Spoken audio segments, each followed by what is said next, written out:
आज जानकीने सगळ्यांना हॉलमध्ये बोलवलेलं असतं आणि त्या मोबाईल पण घेऊन आलेले असतात की शर्वरीने काय काय गुन्हे केले हे त्यांना सगळ्यांसमोर सांगायचं असतं. तेव्हा शर्वरी आता खूप गपगुमान उभी असते. तेव्हा जानकी म्हणत असते, ही बघा आई, आजपर्यंत आम्ही शर्वरी वंशवर खूप विश्वास ठेवला, पण ऐश्वर्या पहिलीच सांगत होती की शर्वरी दिसती तशी नाही आहे, ती खूप आतल्या गाठीची आहे. आणि हे बघा, नाना त्या दिवशी घराच्या बाहेर पडले. आम्हाला असं वाटतं नानांचा खून विक्रमने नाही तर शर्वरी वंशने केला आहे. आता राहुलचा पण चेहरा कसा तरी होतो. जानकी सांगत असते, हे बघा ना आई, मला पण तेव्हा विश्वास नव्हता, म्हणून मी वंशनना जेलमधून सुटका करून घरी आणलं. पण तुम्हाला आठवत असेल, नाना तुम्हाला काहीतरी सांगत होते का की शर्वरीबद्दल? शर्वरी वंश नानांना म्हणाल्या होत्या की विक्रमने माझ्याकडे पैसे मागितले, त्याचा खूप मोठा मोठा फ्रॉड झाला आहे. पण असं काहीच नव्हतं. आम्ही यामध्ये मॅसेज वाचले की विक्रम भाऊजींनी नानांना मॅसेज करून सांगितलं होतं की हे बघा नाना, तिने माझ्या मित्रावर राहुलवर तिचं खूप प्रेम होतं, पण मला ते आवडत नाही म्हणून ती माझ्याशी भांडण करत होती आणि त्या दोघांनी मिळून माझ्या नावावर खूप मोठं लोन घेतलं आहे आणि ती तुमच्याकडे पैसे मागेल, पण ते पैसे वगैरे तिला काही देऊ नका, मी सगळं पैशांचं मॅनेज करेल. आणि नंतर दुसऱ्या दिवशी असा मॅसेज केला होता की नाना, आता शर्वरीने त्या राहुलच्या प्रेम प्रकरणाबद्दल माझ्याकडे माफी मागितली आहे आणि मी तिला माफही केलं आहे, कारण मला आमचा संसार वाचवायचा आहे नाना. आता तुम्ही काही येऊ नका, कारण मीच उद्या पुण्याला यायला निघतोय आणि ते तिकीट हे मी बघितलं आहे आई, की त्या दिवशीची डेट आणि ज्या दिवशी विक्रम भाऊजींनी नानांना मॅसेज केला होता, ही डेट खूप मॅचेस होणारी होती. म्हणजे एकच तारीख होती त्या दिवशीची आणि हे सगळं आम्ही स्वतःच्या डोळ्याने बघितलं आहे, म्हणूनच मी हे सगळं सांगू शकते. आता शर्वरी म्हणत असते, हे सगळं कशाच्या बळावर बोलते ग तू? जानकी म्हणत असते, हा मोबाईल, या मोबाईलमध्ये सगळं काही सत्य आहे आणि हे सत्य आणि आम्हाला तरी वाटतंय. मग ज्या दिवशी विक्रम भाऊजी मुळशीमध्ये आले त्या दिवशी तुम्ही घराबाहेर होतात आणि तुम्ही एकटेच कशा बरं परत आला? त्या दिवशी नानाही नेमकेच घराच्या बाहेर पडले आणि नंतर नानांना ॲक्सिडेंट झाला किंवा त्यांना मारहाण झाली असं आम्हाला कळलं. आणि विक्रम भाऊजी सोबत नाही तर तुम्ही एकटेच कशा आला? नंतर काही दिवसानंतर त्यांची बॉडी अगदी आपल्या मागच्या दारात सापडतीये. म्हणजे या सगळ्यांचं लॉजिक जर लावलं ना आई, तर हे सगळं शर्वरी वंशच करू शकतात. त्यांनी आपल्या डोळ्यामध्ये धूळ फेकून हे सगळं केलेलं आहे. आता शर्वरी खूप धावत जाते आणि ऐश्वर्याला जाब विचारत असते, का गं ऐश्वर्या, माझ्या मागे हात धुवून लागलेली असते? पहिले पण सगळे माझ्या विरोधात नसताना तू त्यांना भडकावत होती की शर्वरी ही चांगली मुलगी नाही आहे. तुझं असं काय केलंय ग मी? प्रत्येक वेळी तू मला हे करत असते, उगाच माझ्यावर नाही नाही ते आरोप करत असते. आणि सांग ना, मी तुझं काय असं बिघडवलं आहे? ऐश्वर्यामध्ये, शर्वरी, तू माझं ना काहीच बिघडवलेलं नाही आहे, पण तुझा हा जो विचित्र स्वभाव आहे, खायचे दात वेगळे आणि दाखवायचे दात वेगळे, हेच मला खूप खटकतं आणि त्याचमुळे मी तुझ्यावर संशय घेते. ती म्हणते असते, अगं बाई, पण मी हे सगळं केलंच नाही ना. आता जानकी, ऐश्वर्या हे सगळ्या म्हणत असतात, तुम्ही कोर्टात जो तमाशा घालून स्वतःला निर्दोष सिद्ध केलेला आहे, तोच तमाशा तुम्ही इथे करताय. इथे आम्ही ना पुराव्यासकट उभे आहेत आणि आम्हाला फक्त तुमच्याकडून खरं ऐकून घ्यायचं आहे. आम्हाला जे सत्य आहे ते आधीच कळलेलं आहे, पण ते तुमच्या तोंडून वधवून घ्यायचं आहे. की तुम्ही सांगा ना, उगाच चिडचिड करणं किंवा ड्रामा करणं हे तुमच्या स्वभावातच लिहिलेलं आहे. पण हे हे न करता तुम्ही शांततेने आम्हाला सांगू शकता की हे सगळं मीच केलं आहे, तर आम्ही तुम्हाला काय ती शिक्षा देऊ आणि माफ करून टाकू ना.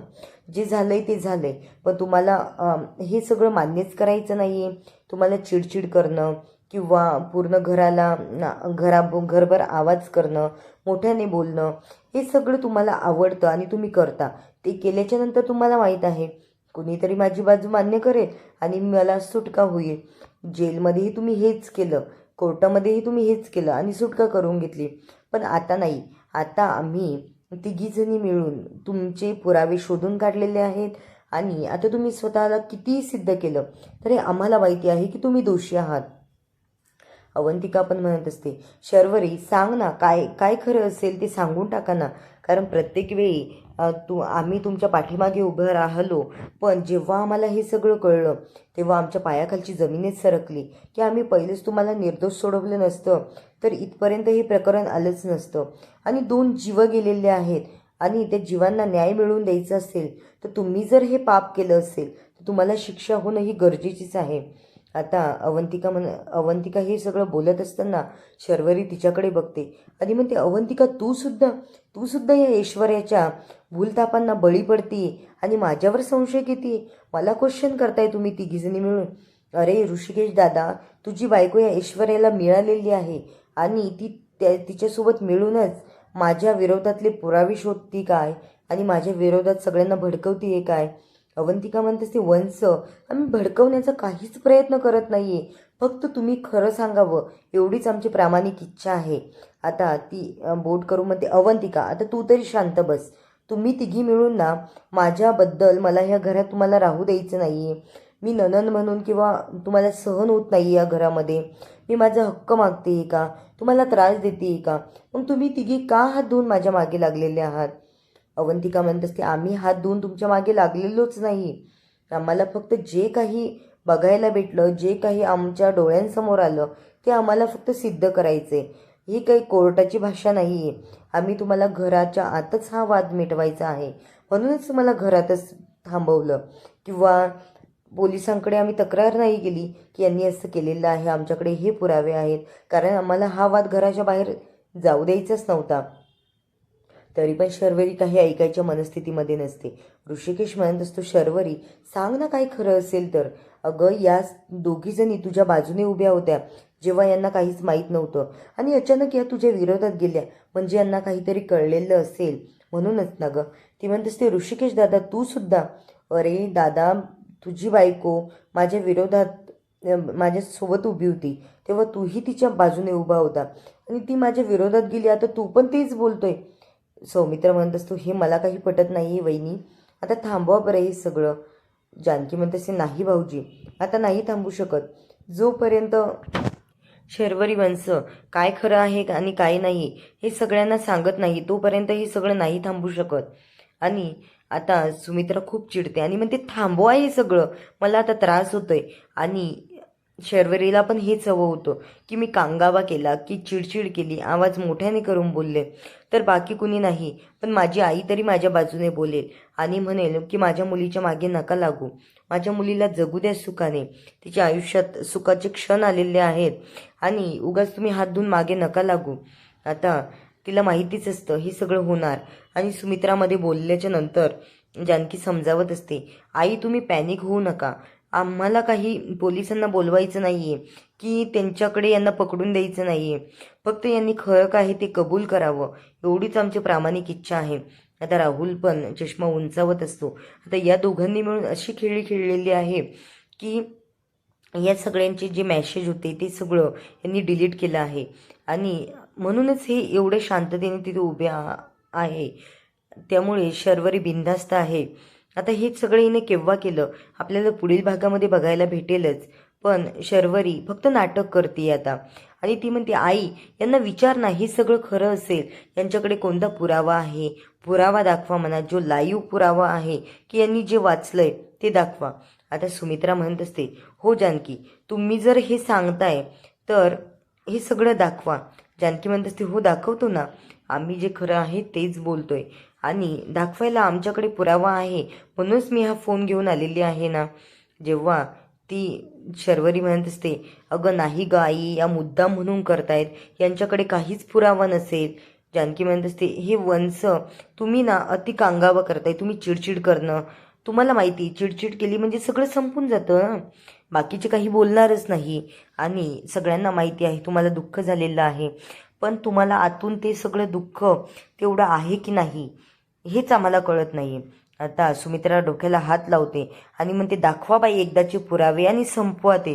आता जानकी आणि ऐश्वर्या हे पुरावे दाखवायला जातात तेव्हा सौमित्र म्हणत असतो, अगं शर्वरी माझ्या बायकोवर का उगाच आरोप करते. ती म्हणते, तुला तुझ्या बायकोचं एवढं खरं वाटतंय, तुझी बायको प्रत्येक वेळी माझ्या विरोधात उभी होती तेव्हा नाही सांगितलं तू तिला. आणि आता बोलतोय मला. मी तुझी बहीण आहे ना रे, पण तुला बायकोचीच पडलेली असते. नंतर जानकी म्हणत असते की अहो हे सगळं नका ना करू. मला पुरावे दाखवायचेच आहेत.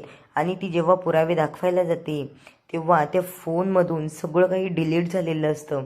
आता ऐश्वर्या जानकी यांच्या पायाखालची जमीनच सरकते की हे सगळं कसं झालंय. आता शर्वरीचा जीवात जीव येतो आणि म्हणतेस ते काय, पुरावे डिलीट कसे होतील? अहो तुम्ही सांगितलं ना, तुम्ही तो फोन कुणाला दिला नाही, काहीच झालं नाही, मग हे पुरावे डिलीट कसे झाले? आता जानकीच्या डोळ्यात अगदी पाणी येतं की इथेही या शर्वरीने घोळ घातलाच. आता अवंतिका ऐश्वर्या या सगळ्या पण टेन्शनमध्ये आलेल्या असतात. आता सुमित्रा म्हणत असते काय झालं आता? शर्वरी म्हणत असते अगं यांच्याकडे पुरावा असेल तेव्हा दाखवतील ना ह्या, यांच्याकडे पुरावाच नाही तर कुठून दाखवतील आई? या मुद्दाम मला टॉर्चर करतायत. आता ऐश्वर्या म्हणत असते नाही आई. जानकी म्हणत असते आई आम्ही जर हे वाचलंच नसतं तर आम्ही जसेच्या तसं तुम्हाला कसं सांगू शकलो असतो? हे सगळं अण्णांच्या मॅसेज केलेले होते आणि तेच मी तुम्हाला सांगितलं. ऐश्वर्याला विचारा हवं तर, आम्ही दोघींनी मिळून हे सगळं बघितलं होतं. आता ऐश्वर्या पण म्हणत असते हो आम्ही दोघींनी मॅसेज वाचले होते आणि लाईव्ह ते मॅसेज होते, पण आता कुठे गेले आहेत हेच आम्हाला कळत नाहीये. आणि पूर्ण फोन हा ब्लँक झालेला असतो.